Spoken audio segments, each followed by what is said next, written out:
Hello, I'm Angelina Mojica, certified family life educator and host of Good Morning Minutes on Facebook. Hi, I'm Danica Shea. I'm a licensed master social worker, and I have a private practice, which is Danica Shea Counseling and Consulting. And we want to welcome you back to Much Love, Much Peace, Many Blessings. We are going to dive into the topic holistic living. What is that? How do you do it? And why is it important? Holistic living is merely an idea, a concept of putting yourself first. Learning to balance your mind, body, and spirit so that you can carry forth the life you so desire without having any hindrance on those facets in your life. Have you ever been in a place where you're like rock bottom? You feel like your feet have been knocked out from underneath you. You have been kicked in the face and you just don't know how you're going to regain that momentum. How do we start? Yes, and you know what? We've all been there, and with different situations in life, we have been there more than once. Absolutely. So, and it's so important. What Angelina's talking about is holistic health. That means me as a whole. So, what makes me a whole person? There's a physical side to me, mental, spiritual, and emotional, which we briefly discussed in the intro video. And so, I just want to bring us back to the importance of that when something is not in alignment, something is out of whack, so to speak, just taking a step back and really evaluating, what's going on in my life, maybe where have I been neglecting this area of my life.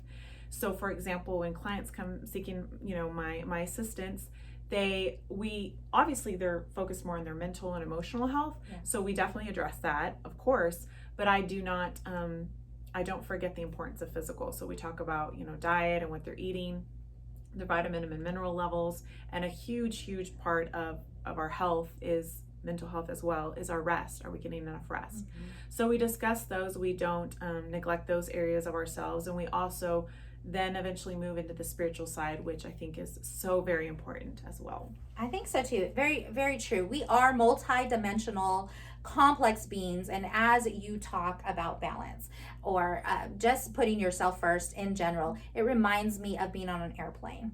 When they tell you, before you can help anybody else, you need to put the oxygen mask on first. This is very true to life.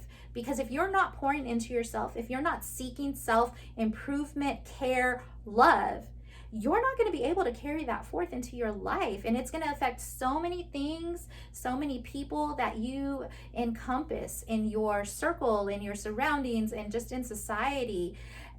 So what is the importance? Why is it important? Because you will start gaining that self-improvement that you're seeking. You will start growing and nurturing your interpersonal relationships. You're going to see a reduction in stress. And I mean, really, isn't that what life's all about, would you say, is to be the best version of yourself? Yes, definitely. Growth is so important.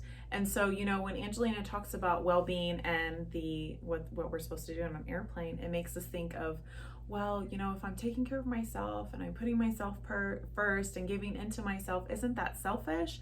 Well, let's challenge that illogical belief, that false belief, which I do oftentimes with my clients. In my opinion, selfishness is when what I think benefits me is actively putting others in jeopardy or actively hurting others. So, and that really isn't what benefits me either. So I want you to know that when, we're putting ourselves first and giving into ourselves and being the best version of ourselves, that's inner work. And that in time will manifest in outside form. So whatever I have in here manifests itself in physical form.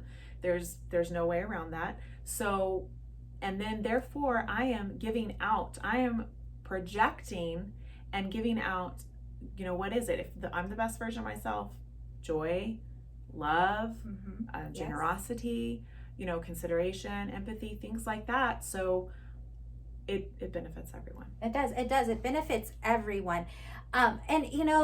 As you start seeking and as you start making steps and progressing towards putting yourself first and learning self-acceptance, self-love, self-appreciation, you can't but run into those hiccups, which are the unhealthy thoughts, or even the thoughts where you think, I'm showing emotions, people are going to think I'm weak. I can't be perceived as weak. I'm a strong, independent woman.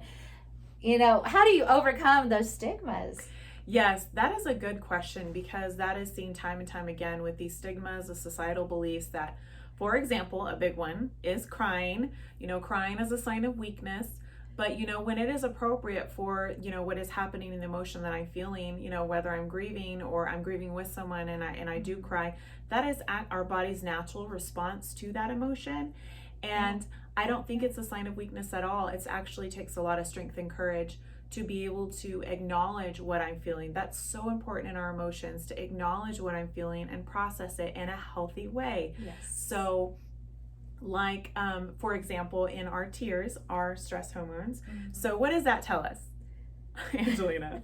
we are releasing. Yes, we are purifying our body, we're detoxifying, and we're releasing that. It's so healthy. And you know what? When I'm happy, when I'm joyful, what do? We smile. We smile, we laugh. And is that okay? Is that appropriate? Definitely. So, of course, when I'm crying every day, all day long, day after day, that is not healthy. So we definitely address that. But it's so important, being centered and finding that balance. But I think it takes a lot of strength and courage to acknowledge our emotions, because when we don't, we're just suppressing them or denying them. And again, what did I say? What's inside will manifest itself in physical form in time. So that will manifest itself as well eventually. Yes. And usually when it does, it's not in a healthy way either. So just really staying on top of that and really evaluating what's going on in my life and what I need to do to find that balance. Absolutely, because you don't want to become a detached person, someone that numbs themselves so much that they are callous to any situation, and then you lose your empathy and your sympathy and just your overall compassion for humanity, and that's what you do not want to become. So stepping into self-care, what are you going to do? You're going to do that first step, which is acknowledging that you do need to do something.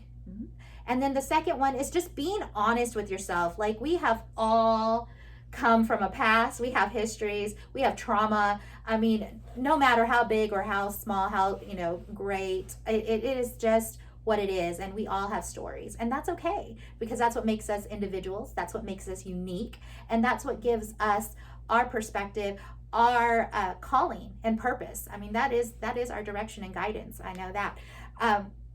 So what you need to do is just evaluate your situation, assess it, and start making plans. And that is going to lead us into our next topic for next week, planning and self-improvement. So do you have anything else that you'd like to add? No, I just wanted to say that it's just so important to give into ourselves and not question that, and also knowing that we all are called to a different purpose. Absolutely. And so what speaks to me may not speak to you, and the importance of that, and yeah, I'm excited for the next topic too. Yeah. So self-improvement, we don't want to give too much away, but if you like what you heard today, give us a thumbs up, hit subscribe. Until next week, much love, much peace, and many blessings.